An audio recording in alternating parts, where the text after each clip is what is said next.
buenas tardes.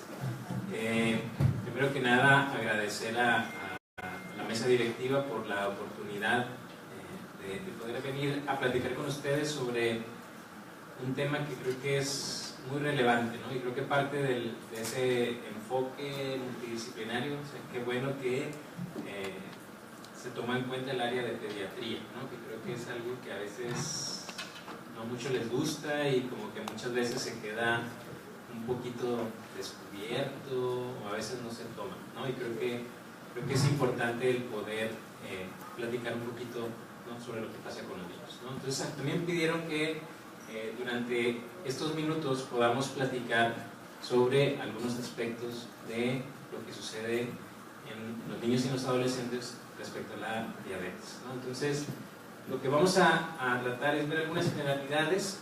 No voy a tratar de hablar de cosas que tal vez puedan ser repetitivas, lo que vieron en la mañana. No sé si se oye. ¿Sí? Y hablaremos de lo que se nos pidió, ¿no? De lo que es la prevalencia, cómo es que estamos actualmente en México. Después veremos algunos factores de riesgo que se tienen con los niños. Después veremos, obviamente, lo que es lo más importante, ¿no?, que es tratar de poder evitarlo, prevenir este tipo de padecimientos, y al final trataremos de llegar a algunas conclusiones, ¿sí? Sabemos que lo que es diabetes mellitus se considera una de las principales enfermedades, ¿no?, de las que no escatima en ningún país, ¿no? Sabemos que en todo el mundo hay pacientes con diabetes, que viven con diabetes, no hay ninguno que se escapa, y creo que ya hubo una plática de eso donde se nos hablaba que pues cada vez hay más pacientes y más pacientes y más pacientes con esta enfermedad. Pero a pesar de todo esto y de los números que se dan, es importante el recalcar que no solamente son adultos, sino que muchos de estos son niños, ¿no? Y hay predicciones que parecen como una película de terror, como están ahorita en el cine, de decir, cada vez hay más pacientes y van a ser el doble, el triple, y a la fecha que le pongan de esa predicción, pues simplemente van a ser más pacientes. Y lo que se ve en estas predicciones, que les digo que parecen de terror, es que cada vez vemos que son pacientes más jóvenes los que se diagnostican, independientemente si sean niños o no. Yo recuerdo cuando estaba en la facultad que decían, diabetes, y son 40, 45, por ahí, ya es, ¿no? Y decían, la diabetes es del viejito, ¿no? Y se tenía contemplado mucho el papel del niño por diabetes tipo 1, y decían, es niño, es diabetes tipo 1, ¿no? Es viejito, es tipo 2, ¿no? Y creo que esa era la realidad en la que vivíamos, ¿no? Y decían, es sencillo, ¿no? ¿Qué edad tienes? 17, tipo 1, ¿no? 70, tipo 2, ¿no? Y ya no nos quitábamos de problemas. Pero ahora lo que hemos visto es que ya ese grupo que estaba entre los 18 y los 60 años, 50 años, cada vez hay más pacientes que se están presentando en estas edades. Pero en los niños también está siendo cada vez más frecuente. Y sobre todo que estas predicciones o este aumento de pacientes con diabetes se ha visto en países del tercer mundo que están en vías de desarrollo, como es nuestro país, ¿no? Entonces, nuestro país, creo que se está reflejando esto de que cada vez hay más pacientes y sobre todo cada vez se diagnostican más jóvenes, y sobre todo eso de hablar más jóvenes se enfoca mucho en lo que es diabetes tipo 2, ¿no? Entonces ya no es tan infrecuente que veas un niño de 8 años y que tiene diabetes tipo 2, no diabetes tipo 1, que era lo que habitualmente se tomaba en cuenta. Y por eso, algo importante es que la diabetes entonces no excluirá a los niños, y sobre todo que es importante nada más recordar que hay muchos tipos de diabetes, que los principales grupos obviamente es la diabetes tipo 1, que es la que comúnmente se mencionaba que era la del paciente infantil, adolescente, es diabetes tipo 1, y todo el mundo, creo que en eso no tenemos ningún problema, y sabemos que es un problema inmune, que no hay producción de insulina y que ocupan insulina desde que empieza, ¿no? Y ese paciente casi siempre llega al hospital y ahí le dicen, tiene diabetes y le tengo que poner insulina. y lo ve el pediatra o el que esté ahí en urgencias. Y creo que eso no es problema. Y la diabetes tipo 2, que es la que se veía en adultos, que tiene que ver con obesidad, con resistencia a insulina, ¿no? Y que de inicio no ocupan insulina y que ocupan, obviamente, tratamiento vía oral o subcutáneo si es que lo requieren. Entonces, yo voy a tratar de hablar, porque la verdad, hablar de niños, creo que no me puedo enfocar solamente en pacientes con diabetes tipo 1, sino que tengo que también tomar en cuenta lo que es diabetes tipo 2. Entonces, todo lo que es prevalencia, factores de riesgo y prevención, trataré de mencionarlo para estos principales grupos de diabetes, lo que es diabetes tipo 1 y lo que es diabetes tipo 2, obviamente en la edad previa, ¿no? Entonces, si empezamos con prevalencia, algo bien común es esto. Si ven libros anteriores o artículos anteriores, se decía diabetes mellitus tipo 1 es un 90%. O sea, casi todos los niños tienen diabetes mellitus tipo 1. Y por eso era ese pensar, ¿verdad? Que llegaba el niño, diabetes tipo 1, no hay que hacerle nada, ya tiene diabetes tipo 1 y pone insulina. Pero, ¿qué ha pasado? Se dice que actualmente es más o menos un 60%, obviamente va a depender de la población en la que estemos hablando, hasta este 90% ha ido disminuyendo a un 60%. ¿Qué quiere decir? Que la diabetes tipo 2 está aumentando ese porcentaje, ¿no? De ese 10-15% a un 40% aproximadamente que se menciona. Y sobre todo que dependiendo la región en donde se estudie, pues es obviamente qué tantos pacientes va a haber con la enfermedad. Pero de diabetes tipo 1 hay algunas cosas que se tienen que tomar en cuenta. Por ejemplo, que son la variación geográfica, ya que si hablamos de China son de los países que menos pacientes con diabetes tipo 1 tienen. Si se fijan, tienen desde el 0.1-0.2% de su población tiene diabetes tipo 1. Pero si nos vamos a regiones, o nos vamos alejando del Ecuador hacia el norte, que son regiones nórdicas, ahí nos damos cuenta que Finlandia son de los principales países que tienen diabetes tipo 1. O sea que ahí hay un porcentaje de hasta 65,000 por cada 100,000 pacientes. O sea, ahí hay mucha incidencia, hay muchos pacientes que tienen diabetes tipo 1 por año. Pero algo importante es que, ok, dependiendo de dónde estoy, es la probabilidad que me dé esta enfermedad, pero también va a depender de la edad. En cuanto a la edad, la diabetes mellitus tipo 1 tiene una característica, que se presentan muy pequeños, que generalmente son 4 o 5 años, y otro grupo importante a partir de la adolescencia, que son niños de los 10, 11, 13 años, donde se presenta un poquito de incidencia. Cuando están en la escuela, o sea, la etapa del escolar, de los 6 a eso, como que ahí no hay tantos casos nuevos, ¿no? Es como que en el jardín, entrando a la primaria, y cuando salen de la primaria y entran a la secundaria, ahí se presenta nuevamente una mayor frecuencia de pacientes con diabetes. Algo importante es el hecho de que no hay una diferencia de género. Aunque hay algunos artículos que dicen que la diabetes tipo 1 se presenta un poquito más en varones que en mujeres, pero se ha visto que la verdad es igual, no afecta tanto más a hombres o más a mujeres.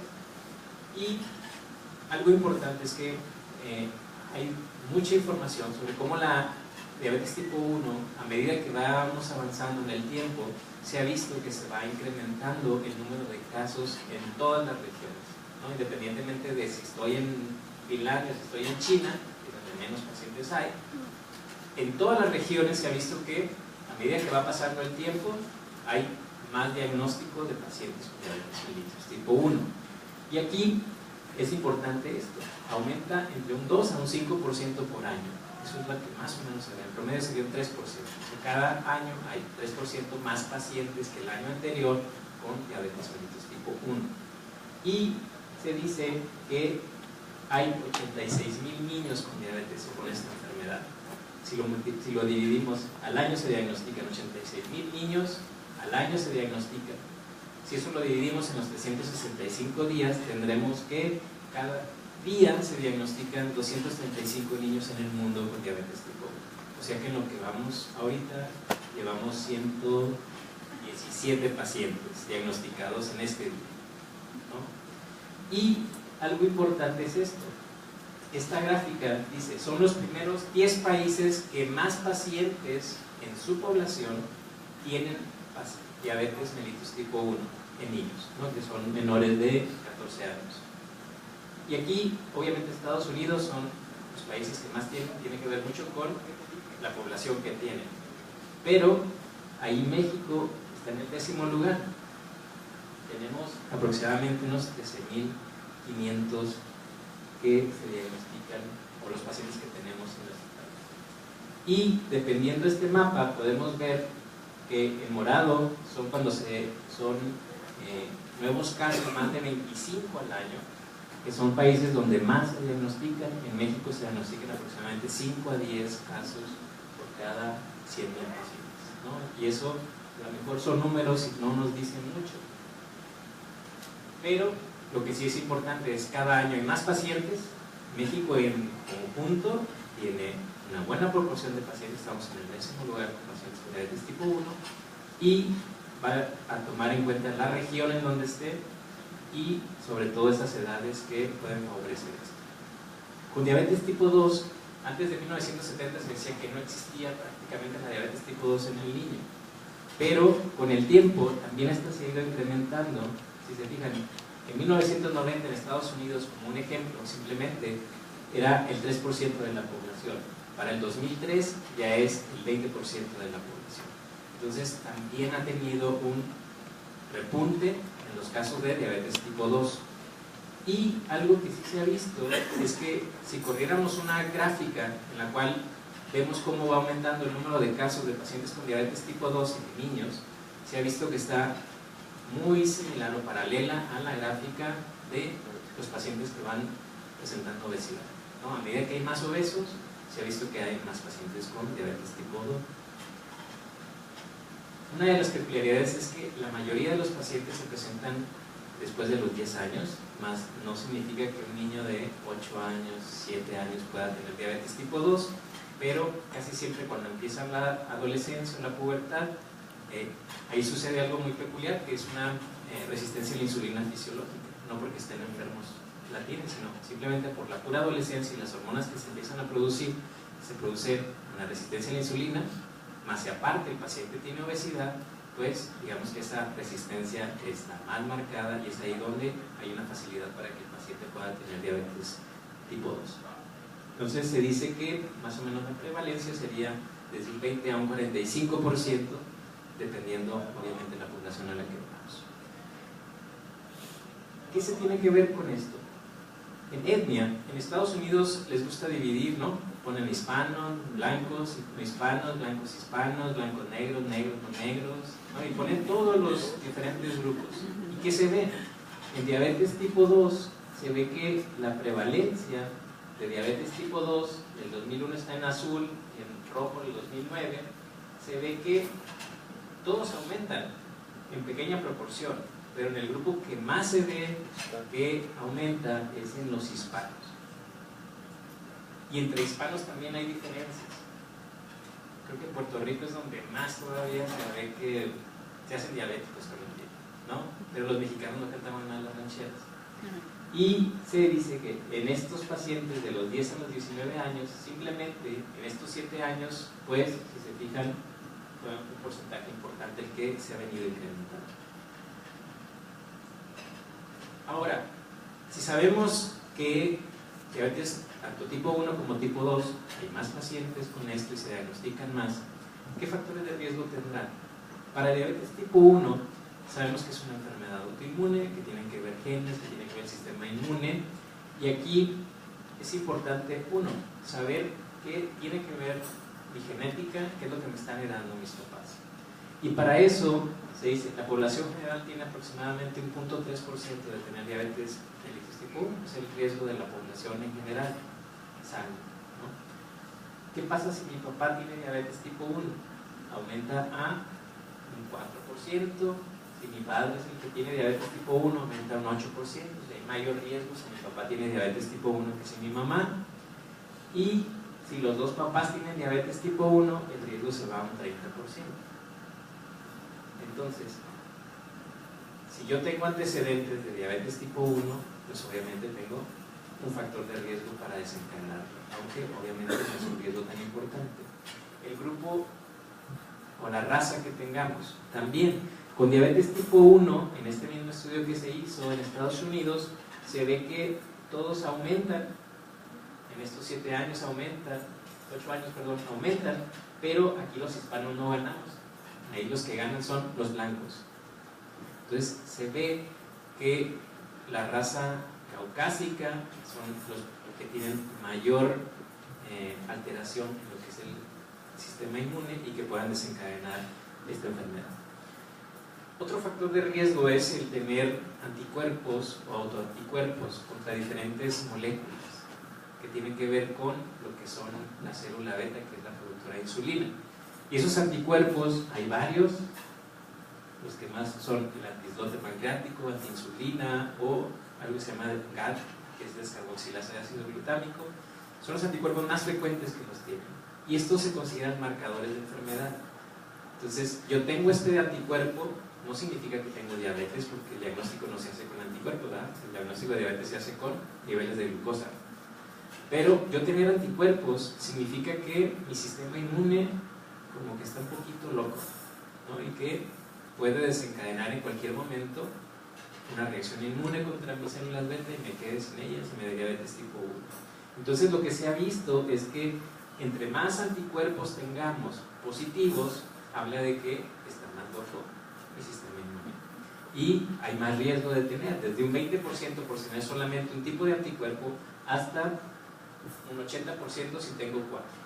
Porque habla de que hay una poca regulación de la inmunidad, ¿no? Y que está prevaleciendo esto a la tolerancia. Otros factores ambientales para diabetes tipo 1 tienen que ver con la alimentación, la nutrición temprana. Ahorita vamos a hablar un poquito de eso, lo que son algunas infecciones, sobre todo lo que son enterovirus, rubiola, que se ha visto que pueden desencadenar una reacción cruzada y producir lo que es la diabetes tipo 1. En cuanto a alimentación, la leche de vaca, si se administra antes del año de edad, sobre todo los primeros meses, igual puede desencadenar y aumentar el riesgo de tener diabetes hasta más o menos 1.5 veces. Otra cosa que tiene que ver con la alimentación son los cereales, ¿no? La abuelita siempre quiere darle cereal al niño, no sé por qué, ¿verdad? Dicen, ya está, mira, se le antoja lo que está comiendo, lo que estamos comiendo se le antoja, ¿no? Y le quieren dar cereal. Bueno, el dar cereal antes de tiempo, en una lactación temprana, pues esto también aumenta nuestro riesgo, sobre todo si se hace antes de los 3 meses. Otros factores de riesgo sería la exposición al sol, lo que es la vitamina D juega un papel importante. La vitamina D, uno de sus efectos que tiene que ver obviamente con el hueso, es también el ser o tener una función inmunosupresora.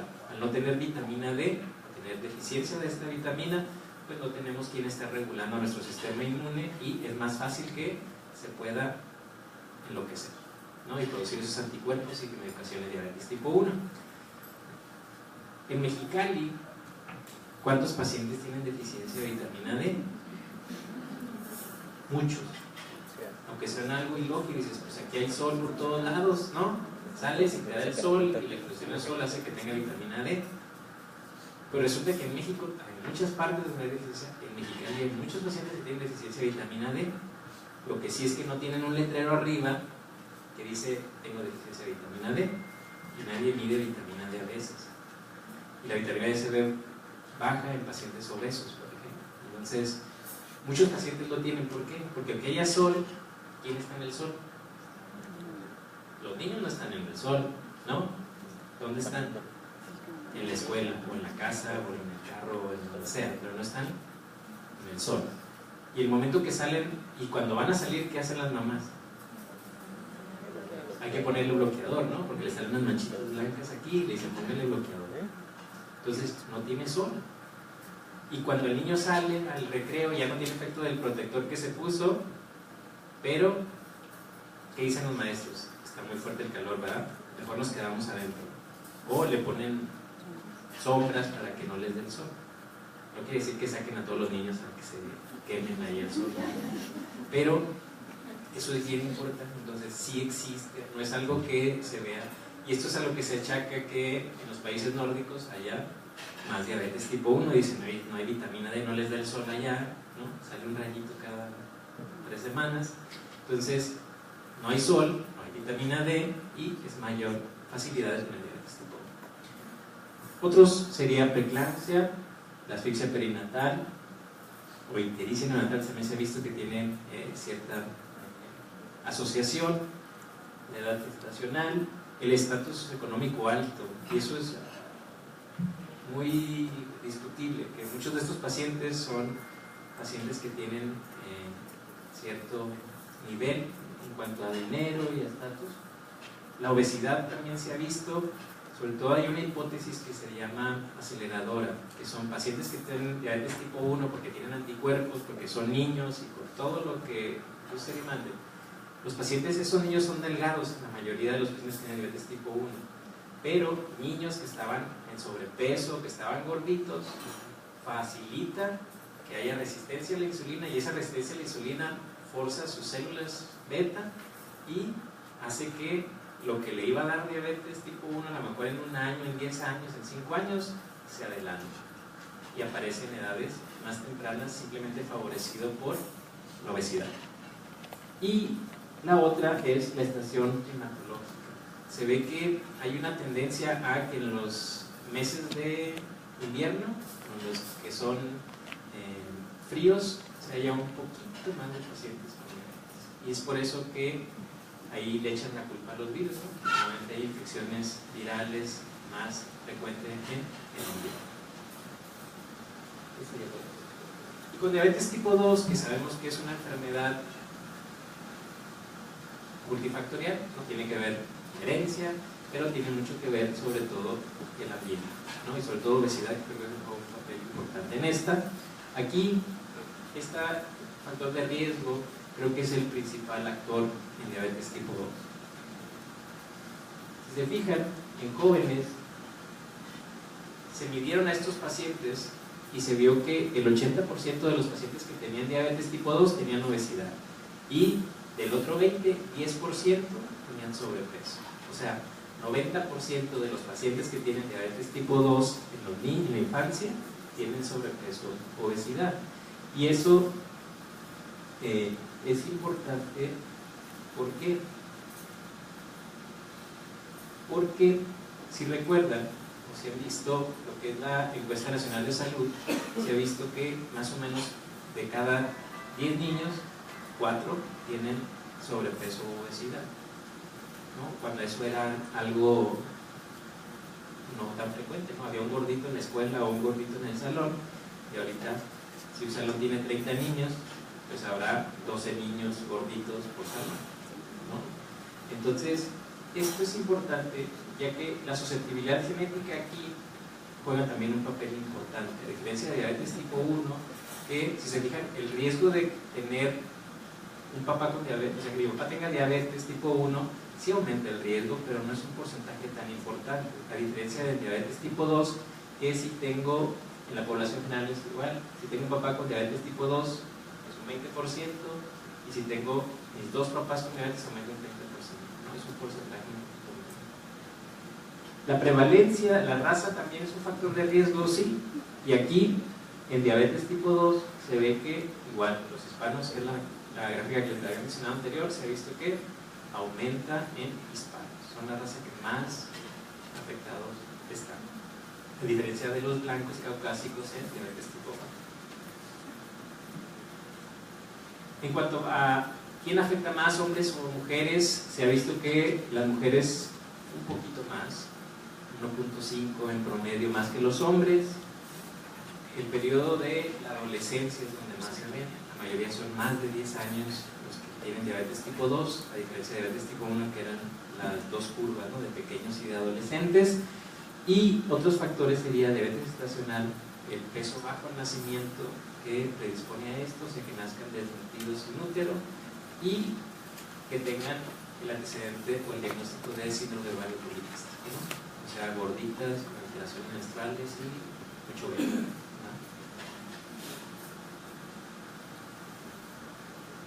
creo que lo más importante será esto. O sea, si ya están esos factores de riesgo bien descritos, ¿qué es lo que tenemos que hacer? Uno, en diabetes tipo 1 hay varios estudios que han tratado de, sobre todo en familiares que ya sabemos que tienen mayor riesgo, que les miden los anticuerpos y están presentes, dices, ese niño tiene más riesgo de tener. Y hay varios estudios que han tratado de utilizar nicotinamida, o incluso les han puesto insulina vía oral, o les han puesto subcutánea, para ver si eso deja descansar a su páncreas y alarga o no se presenta la diabetes tipo 1. La verdad es que esos estudios, al final de cuentas, no han sido nada satisfactorios. A pesar de ponerles insulina antes de que tenga diagnóstico de diabetes, dosis muy pequeñas, o se la demos tomada, o usamos otros fármacos, los pacientes que van a desarrollar diabetes tipo 1 van a desarrollar, no se puede hacer nada. Y esa es una pregunta yo creo que muy frecuente que hacen los papás. Mi hijo tiene diabetes tipo 1, pero en mi casa tengo otros dos. ¿Les va a dar diabetes? ¿Qué dirían? No sabemos. Tiene más riesgo, pero no sabemos. Y te dicen, ¿hay un estudio que se pueda hacer para saber si tiene diabetes? Pues podemos medir los anticuerpos, pero eso lo único que nos van a decir es, tiene más riesgo. Ah, es que ya sabía eso. Ah, pero tiene más riesgo. Y le medimos 3 anticuerpos o 4 anticuerpos y lo único que le voy a decir es, tiene más riesgo, pero no le podré aseverar que el paciente va a tener diabetes. ¿Sí? En diabetes tipo 1 lo que sí es obviamente tratar a final de cuentas de disminuir los factores de riesgo que mencionamos anteriormente. ¿Qué hay que hacer? Uno, promover lo que es lactancia materna. Se ha visto que pacientes que son amamantados, seno materno, tienen una menor riesgo de tener diabetes mellitus tipo 1, sobre todo el no iniciar la lactación temprana, amarrarle las manos a las abuelitas para que no le den papillas antes de tiempo o que no le den leche entera antes del año, y sobre todo eso, poder exponerlos al sol, no que los saquen y los pongan a rostizar ahí afuera, pero sí dentro de lo posible. A lo mejor no lo vamos a sacar a las 2, 3 de la tarde, ¿verdad? Para que se quemen. Los dermatólogos se van a enojar con nosotros después de eso. Y sobre todo, algo importante es también evitar, sobre todo en hijos, hermanos de pacientes que tienen diabetes tipo 1, tratar de evitar la obesidad, ya que esta puede acelerar, y si le iba a dar a los 17, a los 18 años, puede ser que le dé a los 10, a los 9, a los 8 años. ¿Sí? Con diabetes tipo 2, pues el principal factor de riesgo de la obesidad, pues hay que evitar o favorecer ambientes saludables en los niños, y evitando obviamente que tengan una ganancia de peso importante. Otra sería el realizar actividad física. Lo que se recomienda en niños es 1 hora 5 días a la semana, tengan una alimentación balanceada, que no consuman bebidas endulzadas, que creo que es uno de los principales factores que influyen en que haya mayor pacientes con obesidad. Y sobre todo el poder disminuir actividades sedentarias, que eso es un problema, ya que la mayoría de los niños tienen un teléfono y tienen una tableta y tienen una computadora y están en Facebook y el papá está ocupado, ¿no? Y el que los cuida es el Facebook, ¿no? Entonces eso es algo que se tendría que evitar. Se dice que en lo que es actividades de este tipo, la Academia Americana de Pediatría dice que son 2 horas máximo lo que un niño puede estar en cualquiera de esas actividades. Y si es menor de 2 años, ni siquiera debe saber que existe. Se supone. ¿Ah? Pero hay niños de 1 año que saben entrar a YouTube, que saben entrar a Facebook, que saben hasta entrar a su correo. Si se fijan en los factores de riesgo, para diabetes tipo 1 está obesidad, y diabetes tipo 2 está obesidad. Eso es lo único que hay en común entre ellos, ¿no? Si te fijan, es un común denominador para diabetes, tanto tipo 1 como tipo 2. Y tú dices, el diabetes tipo 1 sí no tiene nada que ver, son delgados. Sí, tiene que ver en parte con que desarrollen esta enfermedad. Y es por eso que creo que nuestro objetivo a final de cuentas será tratar de mejorar lo que es la obesidad en los niños. Recordar esto, 3 a 4 de cada 10 niños tienen obesidad o sobrepeso. Y aquí creo que se ha perdido la objetividad en la que se vean los niños. Si un niño, 2, 3 años, no se le ven las costillas, cuando estira su mano hacia arriba, tiene sobrepeso, así a ojo de buen cubero. Creo que a mí me llegan niños porque dicen, es que no está creciendo, está muy chiquito. Lo revisas, está normal. Y luego me llevan un niño, me dicen, es que está gordito, ¿no? Y lo revisas y tiene obesidad extrema, ¿no? Entonces, creo que lo normal es ver pacientes con sobrepeso, los desnutridos son normales y el llenito tiene una obesidad mórbida. Se ha perdido esa objetividad de ver pacientes con un peso normal. ¿Por qué? Porque cada vez hay más pacientes con obesidad, ¿no? ¿Qué pasa esto? Esto es en salud, ¿no? En la encuesta nacional de salud. ¿Qué pasa? De 2006 al 2016 no se ve tanto, pero si se fijan, ¿no? Es el tiempo que pasa un niño en una pantalla. ¿Qué ha pasado? En total, está divididos por hombres y por mujeres, pero en total, ¿no? Fueron muchos niños los que se dieron y menos de 2 horas al día, 28%. O sea que más de un 70% está más de 2 horas moviendo el dedo, ¿no? Ahora, ¿qué pasa en 2016? Del 71% se fue al 77%. O sea que ahora hay casi el 80% de nuestros niños que son de 10 a 14 años, que son adolescentes, están más de lo permitido haciendo tareas. ¿Qué pasa con la actividad física? Igual, adolescentes, 10 a 14 años, 2016, activos solamente el 17%. O sea que hay un 83% que están sentados moviendo el dedito. Más grandes, de 15 a 19, 43 en el 2006 eran más, no hacían actividad y ahorita es más o menos un 39%. La verdad es que no ha cambiado en gran medida. ¿Qué pasa con la alimentación? Este estudio, bueno, es la revista Time, y hizo fotos de las dietas de las regiones, de diferentes países, ¿no? De Alemania, de Finlandia, ¿qué comen? ¿No? Y llama la atención la dieta de un mexicano. La dieta del mexicano, ¿qué es lo que llama más la atención? Aparte de que se ve muy bonito el mantel, colorido, ¿qué llama la atención? Atrás, ¿no? Pareciera que lo están promocionando, ¿no? Pero no. La ingesta semanal, esta es una semana, es lo que compraba una familia, es de Cuernavaca esta familia, es la que tomaron para el estudio. Es 12 cocas familiares, o sea casi una diaria, 7 litros de leche, y lo que llama la atención es que estos están gorditos, y este dices, este está llenito, no, este tiene obesidad, y este tiene obesidad extrema.